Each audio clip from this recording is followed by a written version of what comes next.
Discord is an extremely popular chat and messaging platform that spans across a number of devices from PCs to mobile and even some gaming consoles, boasting an average of 100 million users. Users can join a seemingly infinite number of both public and private servers, as well as use the private direct message system built right in. While this is obviously very convenient for gamers who are just trying to get a group together for a match or raid, or for folks looking for a sense of community at any scale from niche interests to servers with several 100,000 members, it presents some huge OPSEC concerns for anyone who's trying to take their data privacy seriously. Especially with the latest news from Discord HQ about new accounts being set to teen by default, as they refer to it, until you go through their measures to verify your age, up to and including giving them a copy of your ID and/or giving them a video of your face to run through an AI.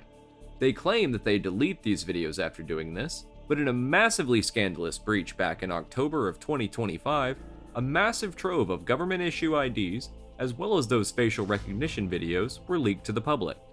Obviously, we can't trust Discord to be safe with our information, so there are likely a lot of you out there that want to clean out your messages. Using these tools for deleting is a great low energy and low effort method of mass deleting, but if you're in a situation you consider to be an emergency, such as doxing, or if you're wanting to cover servers that you're no longer in, it might just be best to delete what you can using this method, then delete your entire account and make a new one while following the tips in my Private Investigator's Guide to Personal Data Security OPSEC 101 video. Speaking of, if you haven't watched that video yet, you really should, because this video is a follow-up to that one. You don't necessarily need the first video for this one, but I do strongly recommend watching it if you haven't seen it yet. Going back to the speed part, like I mentioned earlier, it can take upwards of 12 or more hours depending on how many messages you're deleting. There isn't much we can do about that due to the way Discord handles bots and user traffic. There are hard limits on the amount of actions your account can take at a given time, and these tools automate around the cooldowns related to those action counts. If you think it might lead to some awkward conversations that you want to avoid, then consider using it at times when no one will be looking at those messages. Consider all of those things before using these tools. Anyway, let's talk about how to go about deleting all those posts with a very minimal amount of work. For that, we'll be using one of two tools that do roughly the same thing, but since users report varying levels of success with each, I figure I should explain both to you to give you the best chance of doing this easily. Discrub is the easiest method of mass deleting your messages on Discord. You can find it on GitHub, but more importantly, you can find it as both a Chrome and Firefox extension. This means that you can use Discrub on a pretty wide variety of browsers, as any based on Chromium or forked from Firefox will also be able to use any extension from that particular family of browsers. One of the neat things about it is that you can go view the source code yourself over on GitHub in the discrub-ext repository from user PratherCC. You may find another repository called Discrub, but that's not the one you're looking for. Check the description if you're unsure or just want a direct link. I've included links to everything I'll be discussing in this video. Install the extension for whatever browser you use. We'll get to talking about how exactly to go about using this tool a little bit later in the video, as both tools we'll be discussing are very similar in usage, but both have their own quirks. For now though, that leads me into talking about our second option, Undiscord. Where Discrub can be found as a browser extension directly, Undiscord is another open source software that you can also find on GitHub in the public repository from user VictorNPB, with the caveat that it can't be directly installed as a browser extension like Discrub can. As you can see from the description, it specifies that you can use one of a series of tools that all end in the word monkey. We'll talk about those in the section on setting up Undiscord, but I do want to point out that like Discrub, you can dive right into the source code if you want to. You'll see when I demonstrate them later in the video that both work pretty much the same with some minor differences, which probably leads you to ask the question, how do I decide which to choose? While these two tools are very similar, I feel that it's important for me to explain my experience with them as well as the differences that I've found between them. That will probably help you decide which of the two you want to use. The main difference between Undiscord and Discrub is that Discrub appears to be actively updated, with updates coming out every few months. The last update for Discrub was 5 months ago, at least at the time of writing. Undiscord has gone 3 months without an update, which isn't as long as Discrub, but if we look at the release history, we can see a slightly different story for Undiscord, which had one other update this year and no updates besides those two since 2023.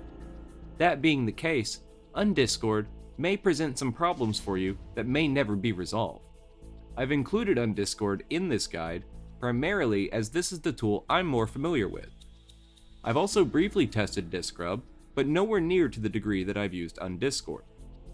I've read plenty of both good and bad reviews on Reddit, so your mileage may vary, but if you want to use the method that requires a little bit less manual setup, then maybe Discrub is the choice for you for the ease of install, considering it's a browser extension you can download directly. Undiscord is a bit different in that it's a script that must be run using some other extension. We'll talk about the other extension you'll need in the section about setting up Undiscord, but I'm sure there are some of you out there that don't really want to bother with all of that. It's really up to you here. Both can accomplish the task at hand. Discrub is the easier of the two to get set up and going, as all you really need to do is install the Chrome or Firefox extension.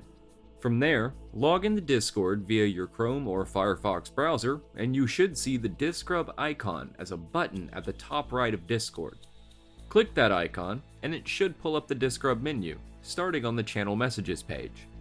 From here, you can set the server that you want to delete messages in, and even go as far as to specify channels that you want to delete from if you only want to clear out certain parts of a server. You can click the menu button at the top left to switch to direct messages, and it allows you to add multiple people to the list to be deleted. Note, this only deletes messages that you have sent to the other person. It doesn't affect their messages at all. They will no longer see the messages you sent, but those messages may still be in Discord servers, so don't expect this to save you from legal troubles if you're already being investigated for whatever reason. Obviously, this also won't help you in the event that you said something dumb and it got screenshotted, but assuming that isn't the case, this is a pretty direct way of clearing out what you've sent to people or on servers. To get set up with Undiscord, you'll need a user script extension. GreaseMonkey, TamperMonkey, ViolentMonkey, any of them will do, but they all have their pros and cons that we'll discuss in the next section. Either way, once you choose one, the install process is all the same. You'll head over to Greasy Fork, search for Undiscord, and choose the package from Victor NPB. As you can see from the description, each of the user script extension options I mentioned are listed alongside the browsers that they're associated with.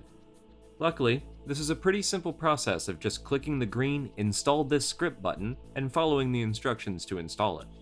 We'll swing back to discussing the differences between the various user script extensions in a moment, but for now, I'll at least run you through using Undiscord. Similarly to Discrub, once you have everything installed, you want to open Discord in the browser that you have Undiscord set up in. You should see a trash can icon in the top right corner. This will open Undiscord. You'll want to click the Me button for author ID, as well as the Current button for the server, assuming you're looking at the server or direct message group you want to clear messages from. And if you want to be more specific, you can do the same for the Channel button, though in most cases you'll be clearing entire servers or message groups. From there, you can click the Delete button to start your operation, but for now, you should hold off until you finish the video so we can get through some other considerations first. Real quick though, let me explain the difference between all those monkeys. Grease, Tamper, and ViolentMonkey are all variants of user script extensions or browser extensions that allow you to run scripts to do things on websites. They're all capable of running Undiscord, but all have their own quirks. GreaseMonkey, the original user script extension, is completely open source, but works exclusively on Firefox. This particular variant doesn't see a lot of updates, and for the last few years has seen one single update per year. TamperMonkey, on the other hand, is closed source, meaning you can't go look at the source code yourself, but it works on pretty much every browser available. Finally, we have ViolentMonkey, which is a power user focused variant that is meant to be an improvement over TamperMonkey, is also open source like GreaseMonkey, and is updated on a far more frequent basis, with an update having been released 3 days before I got around to writing this part of the script. I used GreaseMonkey for using these tools on my own time, and will be using it again for the demonstration in this video, but I would say that either ViolentMonkey or GreaseMonkey are fine choices. If one doesn't work out for you with the script, try the other. I can verify that the undiscord script is working around the time of writing this video, as I tested it for recording. If you've never seen a website like this before, then let me be the first to welcome you to the wonderful world of open source software, where folks still have a sense of humor, style, and efficiency. Sometimes you build a website and it just never stops working as time ticks ever forward, so you don't bother changing it more than you need to when updating information on the site. This is one of those cases, as the Greasy Fork website has seen very little changes since it was made in 2014 by Jason Barnaby. I know that name probably means very little to you, but please believe me when I say that this is a very reputable individual in the industry, having previously created an extension called Stylish, which allowed users to share custom user styles or themes for various websites. Think MySpace page customization, except you can apply it to any website and share it for others to see. Real early 2000s vibes. Anyway, Greasy Fork was built by him as a repository for safe user scripts specifically for tools like Tamper and GreaseMonkey, and it can install scripts directly to them without you having to mess around with any files or folder hierarchy. You've got some important considerations here depending on how active you are and what roles you play in the various servers you occupy. If you're an admin or a moderator, you're probably going to want to go through your roles list, channel guides, anything important that you've posted, and copy the post so you can put it back later. You could also add these channels to your list to exclude and work around them, though that's a little bit more difficult than just letting them get deleted and replacing them. If you're not an admin or moderator, that certainly makes things quite a bit easier, though not always any less awkward depending on what conversations it may cause. Might raise some questions if you clear out your entire message history with a person before actually cutting them off, but that's definitely going to be a case-by-case basis, and it's important for me to reiterate that this is not a fast process. It took me around 12 hours to delete close to 100,000 messages. You may not be deleting that much, and that's certainly going to reduce your overall runtime, but if you've been using Discord as long as I have, there's a pretty high chance that you're going to be running these scripts in the background over several days to properly clear out everything you're trying to clear. So, you've got everything planned out. You know when you're going to launch, you know what servers and DMs you're going to be clearing, and hopefully you've laid out the order you're going to tackle these things. Now is the time to take one more look at your entire plan, make sure it's good to go, then hit the button to launch. All you can do after that is wait. It could be anywhere from a few minutes to an entire day, or more with several crashes along the way. So be sure to monitor it as you run it. If you plan to run your operation overnight, check it in the morning to ensure that it's still running, and if you're anticipating being away from your computer for the day, maybe go ahead and stop the deletion, completely close your browser and relaunch it, and start the deletion again. This ensures that the memory in use and the cache don't bog down and cause you problems while you're not nearby to fix them. Right, it's done. Now what? Let's take some time to think about and review what we learned from this operation. I know this might sound silly, but there's always something you can pick up from this sort of activity. Think about it like this. How many messages did you have to delete on the servers that you were clearing? Maybe it was 100. Maybe it was 20,000. You probably don't remember what you said across all 20,000 of those messages, so maybe this is a good opportunity to either change your posting habits, or more realistically, consider planning out a schedule to regularly delete the backlog of your posts. Maybe once a month or quarterly. This is also a good time to go over any posts you may need to put back in the event you're a server owner or administrator. Maybe you also cleared a rules page or something like that. Now's the time to check for all that. This is the time to learn as much as you can from running the deletion operation and take that information with you moving forward. Regularly delete your posts, or maybe post a little bit less in general. Be more considerate about what you're actually posting. Consider all the offset concerns before posting anything. Everything we learn here potentially saves us a lot of headache in the future, so find any little detail you can to learn from it. After you've learned everything you can, we can call it a successful operation. And with that, I will see you next time. Subscribe if you're interested in more content like this in the future.